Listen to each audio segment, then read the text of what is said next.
Hey guys, I'm Bobby Rio, this is Rob Judge, and we've got a very important video for you today because we want to get to the heart of the matter.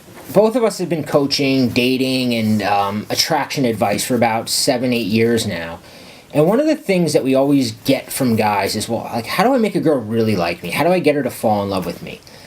And what I want to challenge you to do right now as you're watching this is I want you and us together to reverse engineer this idea of getting someone to fall in love with you, because I think by doing that, you're going to get to see how it actually happens. And when you know how it happens, it's a lot easier to know what you need to do, what steps you need to take on the other person. So what I want you to think about right now is the last time that you really fell for a girl, like where you started to get obsessed with her, where you started like knowing like, oh shit, I think I'm in love with this girl, like I have feelings for her, and like you can't, what is it? Like, what was the sign? Like, when did you know?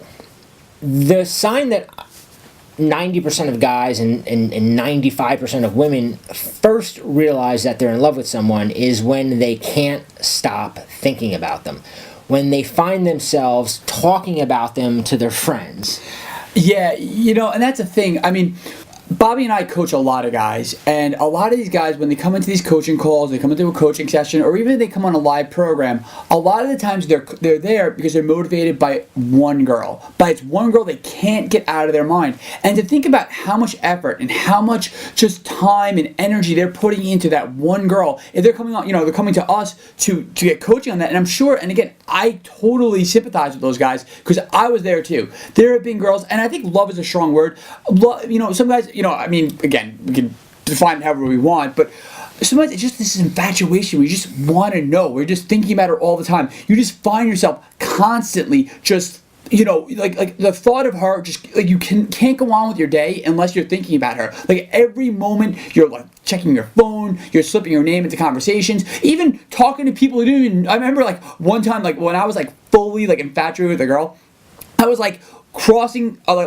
First Avenue next to some old lady, and I somehow ended up in a conversation talking about the girl I was infatuated with. It's amazing how their name and just the thought of them just slips into, it kind of permeates into your entire life. Yeah, you know what it is the first ingredient of love, and this is very important to understand, is to create this psychic tension in the other person's mind. And what I mean by psychic tension is it's a tension.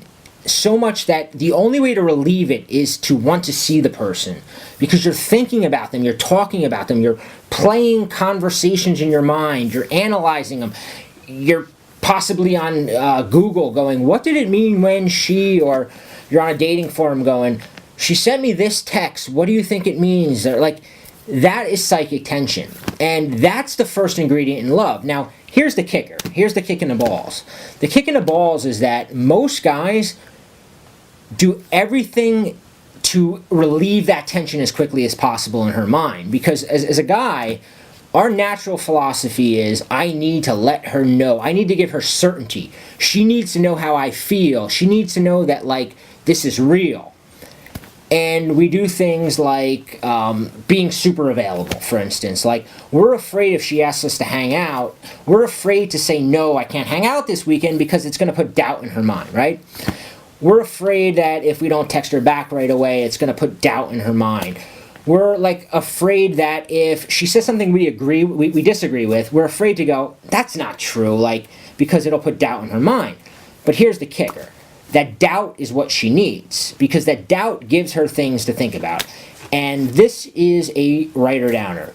If you can get a girl thinking about you when you're not around, you can make her fall in love with you. That is it's just such like wise words have never been spoken, because from like modern dating, that's the thing. It's that so much of love and infatuation and attraction happens when you're not even there. It's herself projecting an image. And again, I challenge you, think about a girl that maybe like you met her, you were just kind of like so on her, and then suddenly she did something, or there was some kind of uncertainty, or there's something you wanted to know more about her, and suddenly you could not stop thinking about this girl. I mean, I know myself, like there have been girls that when I first went on a couple dates with them, I was like, oh yeah, she's cool, she's alright. And then suddenly, because maybe she pulls back, and again, I've coached clients that have had girls do this to them, where suddenly they just encapsulate every thought in your mind. That you just cannot stop thinking about them. That that the amount of like mental space they occupy is just so astronomical. You can't help but fall in love with them. Yeah, it's like you talk yourself into it, because like most people think love is like this cause and effect thing. Like I'm gonna show her, I'm gonna take her out to a really nice dinner. It's gonna convince her that I love her, right? And then she's gonna fall in love with me because we're gonna be together. It's gonna be this romantic encounter. But where love occurs is when she's not with you, when she's at home replaying events, right? But the problem, like I said, is that most nice guys don't give her anything to replay. They give her this certainty. So she goes home, right? And now her attention, she's got nothing to think. She's had a really good date. But then some other guy comes along, and he's a mystery. He's a challenge.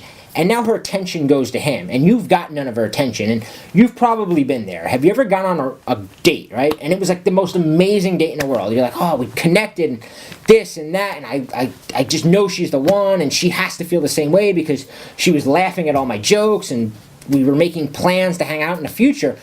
And then you text her, and a day goes by, 2 days go by, and then like that moment hits you in the stomach where you're like, what the hell? She's not responding. What went wrong, right? And I can tell you what went wrong, and it's that she had nothing to think about. Like me and before we filmed this video, we were talking, and it's like the movie, the ending to the movie was already revealed. She knew the ending to the movie. She knew what was going to happen next. And when a girl knows what happens next, she's got no motivation to continue watching the movie. I just have to like interrupt you for a moment because I just have to tell a quick story. When I was like going out and meeting girls in Manhattan and kind of just doing this casual dating, it was crazy because I had a lot of dates that I thought went perfectly. When I went home, I was like, yes, got this in the bag. This girl really seems to like me. We had a great time.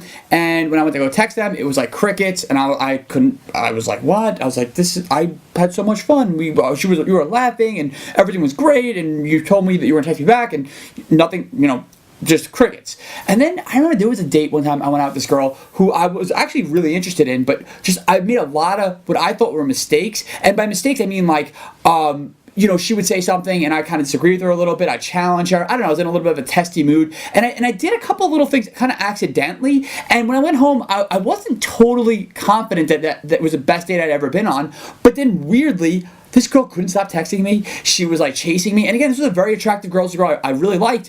And it actually worked to my advantage. And that's when I kind of realized maybe being like the super perfect gentleman, nice guy who's just agreeing with everything she says and trying to make her have the best time ever and show her exactly who I am, maybe it's not the best strategy. Maybe it's better to kind of like play my cards a little bit closer to the chest. Maybe it's a little bit smarter to kind of not reveal everything about myself. Kind of make her guess a little bit. Put her through.